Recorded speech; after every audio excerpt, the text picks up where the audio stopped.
thought spring was on the horizon, didn't you? By Mitch Smith and Adil Hassan. Chicago, spring may be within sight, but as the calendar flipped to March, forecasters on Friday predicted a walloping storm this weekend, with snow and icy rain expected to coat a 2,500-mile path from Northern California to southern Maine. Rain was also forecast to drench Southern California and much of the South, from Texas to Virginia. "I think everybody's just kind of annoyed by it," said Kent Flake, the commissioner of streets in St. Louis, where crews began treating the roads on Friday morning ahead of an expected 6 inches of snow.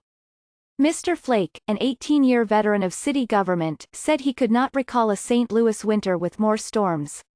"All that snow and ice," he said, "have left behind about 3 times as many potholes as usual."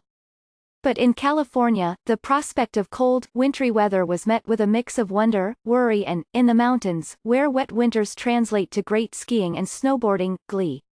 In Kansas City, Missouri, where up to 5 inches of snow and sub-zero temperatures were expected, the National Weather Service urged people to stock up on bread and milk. "We have been through this drill before," the agency wrote on Twitter.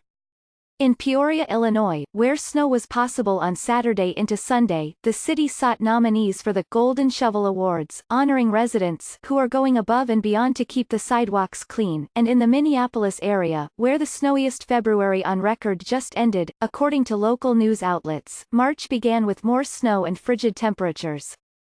Even in places where weekend snow was unlikely, the forecast did not inspire much enthusiasm. In Chicago, forecasters warned of sub-zero wind chills early next week, cold enough to cause frostbite. Dan Parker, the public works director in Indianapolis, was not at all excited to see a forecast calling for another storm. "I don't think what went through my mind could be quoted in the New York Times," said Mr. Parker, whose overtime budget has been stretched and whose road crews have only had one weekend off since early January. Mr. Parker said workers were continuing to patch potholes, which pocked the city's 8,400 lane miles of street after a brutal cycle of freezing and thawing. By Saturday night, he said, it would be time to treat the roads for the coming storm. The weather comes during a winter of extremes. In late January, Chicago broke a record for lowest maximum daily temperature at -10 degrees, busting its earlier record of -3 degrees. The city also hit a record daily low at -23 degrees. A few days later, in early February, Washington, D.C., broke a 28-year record when highs reached 70 degrees, a balmy temperature more common to South Texas or Los Angeles. Last month, though, was the first February on record that downtown Los Angeles did not reach 70 degrees, a milestone marked by light grousing from Angelenos. But when it snowed in the city last week, it prompted a flurry of delighted social media posts. And when the Bay Area got a dusting earlier this month, residents of the region got out their sleds. According to climate experts, increasing weather extremes are in keeping with broader predictions of climate change. Severe weather, be it precipitation or cold, worries observers in the Golden State, where every storm brings the risk of mudslides in fire-scarred communities and flooding. Daniel Swain, a California climate scientist, said that climate change is making extreme swings between warm weather and cold weather, drought and rain, the new normal. "Things are changing faster than I think has been apparent to a lot of people," he said. "It seems incremental until it doesn't." He said he had heard stories from Californians who did not think much about wildfires, they were just things on the news, until they found themselves screaming at their children to get in the car before flames reached their homes.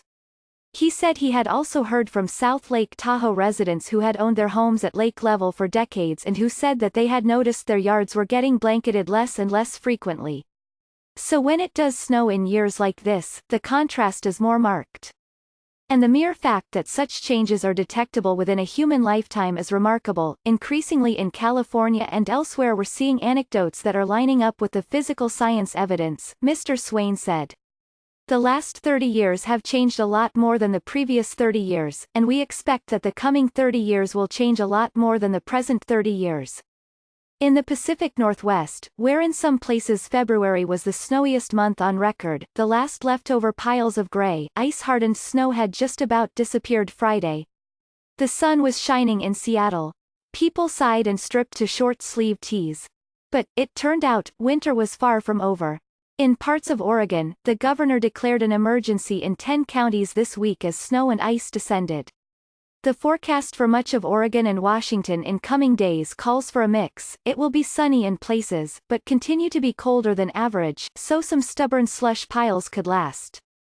Across the country and southern New England, back-to-back storms were forecast for the weekend.